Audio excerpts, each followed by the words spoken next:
खुलुमबाय रायजोफोर, दिनैनि गोदान भिडिअआव बयखौबो बरायबाय। दासिमनि माखासे खौरांफोर लानानै फैदों।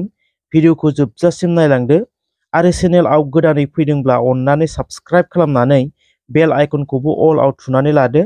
लोगोसेनो भिडिअखौ लाइक मोनसे होदो आरो हायोब्ला लोगोफोरनो शेयार खालामनानै होदो।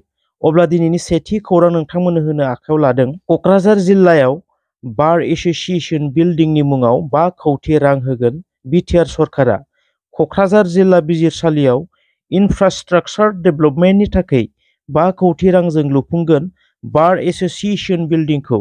बिनि अन्थाइ खाम्फाखौ बेखेवना होबाय बिटिआरनि सिइएम प्रमद बर'आ। लोगोसेनो रायजो राजानिसिम मागो दमासिनि गाहाम हामग्लायनाय बावहरदों बिटिआरनि सिइएम प्रमद बर'आ। आसामनि मुख्यमन्त्री हिमन्त बिश्व शर्मा, एजिपिनि आफादगिरि अतुल बरा, बिजेपिनि आफादगिरि भबेश कलिता बिथांमोननिसिमबो मागो दमासिनि गाहाम हामग्लायनाय बावहरदों। बिटिसि एकर्डआ सोरनि थाखाय जानाय एबा सोरनि गेजेरजों 100% साक्सेस जानाय? बिपिएफ पार्टिया बुङो बिटिसि एकर्डखौ जोंसो खालामदों, एबसुआ खालामाखै। इभेन एबसुआ सापर्ट लेटारबो होआखै। गोबां हारिनि माहारियारि आफादफोरा सापर्ट लेटार होदों, नाथाय एबसुआ बिटिसि एकर्डआव सागानबो होआखै आरो सापर्ट लेटारबो हराखै होननानै बिपिएफ पार्टिया बुङो। लोगोसेनो बर' रावखौ 8 सिडुलआव जोंसो सोसनदों होननानै बुङो बिपिएफ पार्टिया। बिनि सायावनो एबसुनि आफादगिरि दिपेन बर'आ बुंदों बिटिसि एकर्डआ एबसुनि दैदेननायावसो आरो एबसुनि गणतान्त्रिक आन्दोलन खालामनायनि गेजेरजोंसो 100% जादों होननानै बुंदों एबसुनि आफादगिरि दिपेन बर'आ। बिएलटिआ हाथियार लानानै सोमावसारदों, आबसुआ राजा लामा रेल लामा गाथेनानै सोमावसारदों। लोगोसेनो बै समाव दिल्लीयाव पार्लियामेन्टारि जेरै सानसुमा खुंगुर बसुमतारी, इउजि ब्रह्म बिथांमोननि इन्जिनियार आरो एबसुनि इन्जिनियारनि थाखायसो बिटिसि एकर्डआ जादों होननानै बुंदों एबसुनि आफादगिरि दिपेन बर'आ। नाथाय खोथाया एकमतमोन, एबसुआ सागान होआ, बिएलटिआ सागान होनांगौ, एबसुआ आलादा बड'लेण्डनि थाखाय सोमावसारनांगौ, बाथ्राया बेबायदिसोमोन होननानै खेंफोरथि होदों मिरु एबसुनि आफादगिरि दिपेन बर'आ। अरुणाचलनि नामसाई डिस्ट्रिक्टआव आसामनि आदिबासि आरो अरुणाचलनि थागिबि खामतिनि गेजेराव गिख्रंथाव जाथाय। मोनथिनो मोननाय बादिब्ला अरुणाचलनि सासे थागिबि आरो सासे आदिबासिनि गेजेराव पार्सनेलि मेटारखौ लानानै नांज्लायनाय जादोंमोन। नाथाय बेनो कमिउनेल इस्यु जालाङो। गोबां बुज्लायनाय आरो गुलि गावज्लायनायबो जानानै थाङो।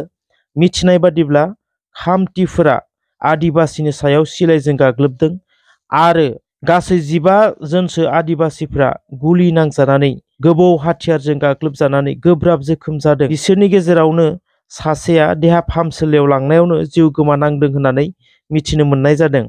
आदिबासिफोरा बुंदों बिसोरो टाक्सु इउनियननि मानसिफोरानो सिलाइजों गाग्लोबदों। टाक्सुआ मोनसे स्टुडेन्ट इउनियन। मोनसे स्टुडेन्टस इउनियनआ माबोरै गुलिजों गाग्लोबनो मोनखो, बेनि सायाव सिबिआइ इनभेस्टिगेसन जानांगौ होननानै दाबि खालामदों आदिबासिफोरा। क'क्राझार जिल्ला एबसुनि 55थि सावराय जखनथाइनि जोबथा साननि फारिलाइयाव जौ जुवा आरो ड्राग्सनि हेंथायै हानजा सुनाय हाबाफारि लानाय जादोंमोन।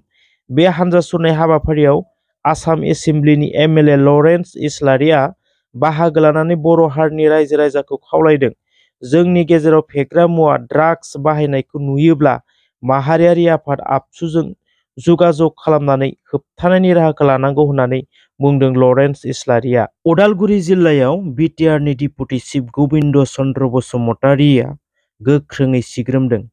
उदालगुरि जिल्लायाव सोरखारनिफ्राय मोननाय पिएमएवाइ न'खौ फुरायै लुफुंनाय खामानिया मानो गोख्रै जायाखै, बेनि सिग्रोमनाय खामानिखौ मावदों डिपुटि चिफ गबिन्द चन्द्र बसुमतारीया। जाय न'फोरा 3 किस्तिनि रांखौ मोननायनि उनावबो दाबो लुफुंनाय जायाखै, बिनि सायाव गोख्रोङै बुंदों डिपुटि चिफ गबिन्द चन्द्र बसुमतारीया। जायफोरा न'खौ लुना होनो बिबान लादोंमोन, बिथांमोना जानुवारिनि 25 खालारनि सिगां जुदि लुफुंना होआब्ला गोजा न'नि आलासि जानांगोन होननाबो बुंदों डिपुटि चिफ गबिन्द चन्द्र बसुमतारीया। गुबुन जिल्लाफोराव 90% मावफुंजाबाय, नाथाय उदालगुरि जिल्लायाव 39%ल' दासिमाव मावफुंजादों होननानै बुङो डिपुटि चिफ गबिन्द चन्द्र बसुमतारिया। रायजोफोर दासिमनि थाखाय खौरां बेसांखिनियानो। थेंक इउ सो माच जायफोरा जोबजासे नायजोब्बाय। नोंथांमोना जुदि चेनेलाव गोदानै फैदोंब्ला साबस्क्राइब खालामाखैबा चेनेलखौ अननानै साबस्क्राइब खालामना गालांगोन होननानै आसा खालामनाय जाबाय। थेंक इउ सो माच।